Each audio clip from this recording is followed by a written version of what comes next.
Hello नमस्कार, आप सभी लोगों का स्वागत है। मैं हूं राज राणा। जैसे कि आप मेरे पीछे देख पा रहे हो कि दिल्ली गेस्ट टीचर भर्ती 2024 नया विज्ञापन जारी, निशुल्क आवेदन करें।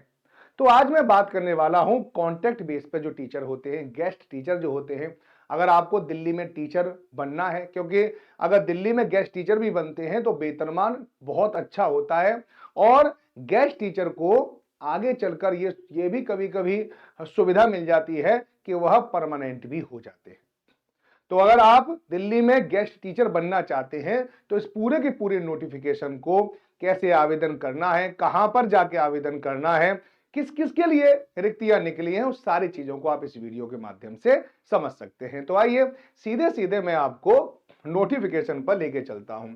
तो आपके सामने ये नोटिफिकेशन है और ये नोटिफिकेशन जारी हुआ है राष्ट्रीय राजधानी क्षेत्र दिल्ली सरकार लिखा होगा और अनुसूचित जाति, अनुसूचित जनजाति, अन्य पिछड़ा वर्ग, अल्पसंख्यक कल्याण विभाग, बी ब्लॉक, विकास भवन, आईपी स्टेट या नई दिल्ली 11002। तो यहां पर आप देख सकते हैं कि सरकारी विभाग के अंदर, ठीक है, कुछ स्कूल कॉलेज होते हैं और वहां पर ये कॉन्ट्रैक्ट बेस पर या गेस्ट टीचर के लिए यहां पर आवेदन मांगे गए हैं। और ये आवेदन कहां कहां यानी कौन कौन सी पोस्ट के लिए मांगे गए हैं उनके बारे में भी यहां पे लिखा हुआ है कि अगर आप प्रधानाचार्य बनना चाहते हैं, ठीक है, प्रधानाचार्य के अलावा उप प्रधानाचार्य, यहां पे आप देख सकते हैं प्रधानाचार्य बनना चाहते हैं, उप प्रधानाचार्य, पीजीटी की भी जगह है, यहां पर टीजीटी की भी जगह है और इसके अलावा पीआरटी की भी जगह है।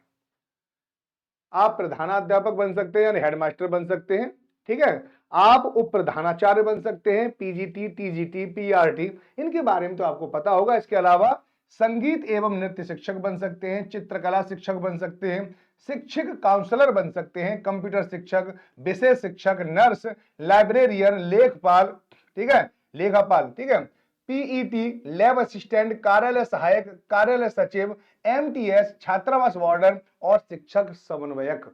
याद रखना, इतनी सारी जगहों के लिए गेस्ट टीचर या जो भी जो इसकी रिक्वायर्ड, सारे टीचर तो नहीं है, जैसे कि यहां पर दे रखा है लैब असिस्टेंट, ये टीचर तो नहीं होते। तो यहां पर टीचर के अलावा कर्मचारियों की भी वैकेंसी है। लेकिन याद रखना, इस सारी की सारी वैकेंसी देखो प्राइवेट है।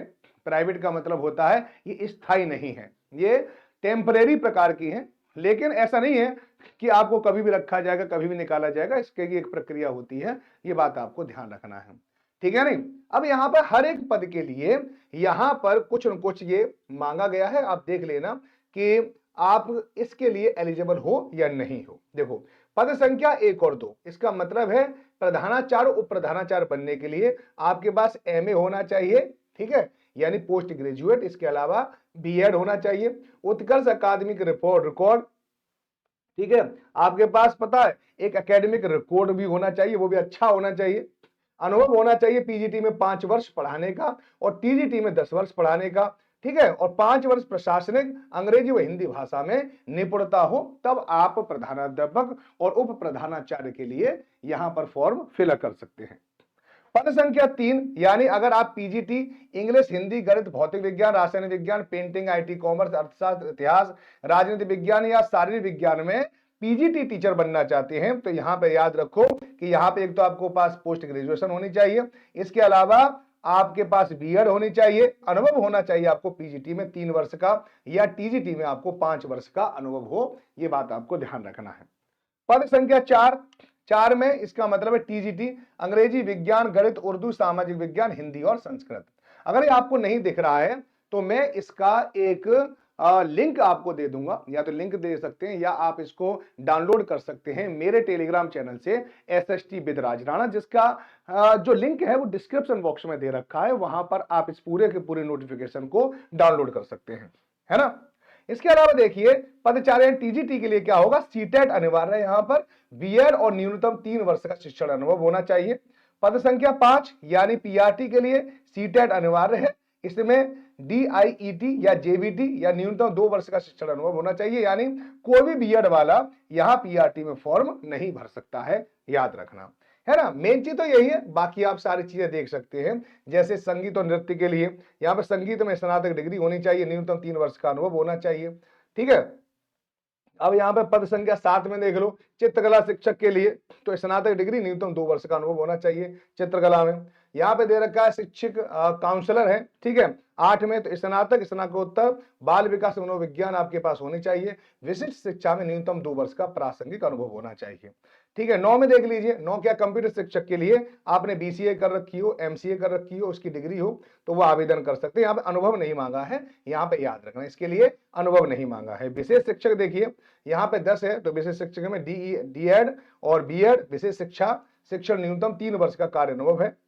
पद संख्या 11, ठीक है, नर्स, इसके लिए क्या है कि एएनएम, जीएनएम या पूर्णकालिक नर्स के रूप में न्यूनतम 2 वर्ष का अनुभव हो। पद 12 में देखो यहाँ पे लाइब्रेरियन है, तो उसके लिए बी लाइब्रेरियन, जो लाइब्रेरियन में जो बैचलर होता है, बैचलर इन लाइब्रेरी, तो वो उस डिग्री होनी चाहिए और न्यूनतम 2 वर्ष का अनुभव होना चाहिए, ठीक है। इसके अलावा यहाँ पर आप 13 में देख सकते हैं, लेखापाल के लिए कॉमर्स ग्रेजुएट होनी चाहिए, पीजी, न्यूनतम 3 साल का अनुभव हो। 14 में देखो पीईटी के लिए बीपी, ठीक है, बीपीएड होना चाहिए, एमपीएड होना चाहिए। 15 में देखिए लेवल स्टेंस के लिए 12वीं पास उम्मीदवार होना चाहिए। 16-17 के लिए क्या होना चाहिए, यहाँ पर 12वीं पास उम्मीदवार होना चाहिए। 18वीं में क्या होना चाहिए, 10वीं पास उम्मीदवार है, कार्य करने का 2 वर्ष का अनुभव है, ठीक है। 19वां देखिए छात्रावास वार्डन की भी जरूरत है, किसी भी विषय में स्नातक डिग्री हो, आवासीय विद्यालय छात्रावास में वार्डन के रूप में न्यूनतम 2 वर्ष का अनुभव होना चाहिए, ठीक है। 20 में देखो शिक्षक समन्वयक में न्यूनतम 5 वर्ष शिक्षण अनुभव और अच्छे संचार, आयोजन और न्यूनतम कौशल के किसी भी विषय में पीजी होने चाहिए, याद रखो।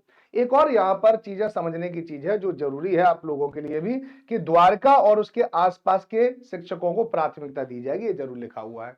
साथ साथ द्वारका है ना, दिल्ली में जो द्वारका है, अगर आप वहां के हो तो आपको ज्यादा प्रीफरेंस दी जाएगी। ऐसा नहीं कि बाहर किसी को लिया नहीं जाएगा, ठीक है, लेकिन उनको ज्यादा प्रीफरेंस दिया जाएगा। ये है अपने सीवी बायोडाटा की hard copy Kalinga institute of social sciences, Delhi सरकारी उच्चतम माध्यमिक आवासीय विद्यालय, ग्राम ईसापुर, नजफगढ़, दिल्ली 110073 पते पर या वेबसाइट पर, ठीक है, नहीं www.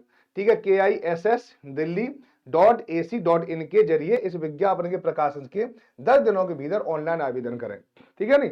तो ये वेबसाइट दे रखी है, ठीक, इस वेबसाइट पर जाकर आप सीधे सीधे ऑनलाइन आवेदन कर सकते हैं, ठीक है। तो चलिए यही कुछ जानकारी थी गेस्ट टीचर की। तो आपको ये जानकारी कैसी लगी ये जरूर बताएं, और अगर आपको कोई भी इंफॉर्मेशन चाहिए तो आप कमेंट बॉक्स में जरूर लिख दें। ऐसी इंफॉर्मेशन मैं आपके लिए लाता रहूंगा। धन्यवाद, आप सबका दिन शुभ हो। नमस्कार।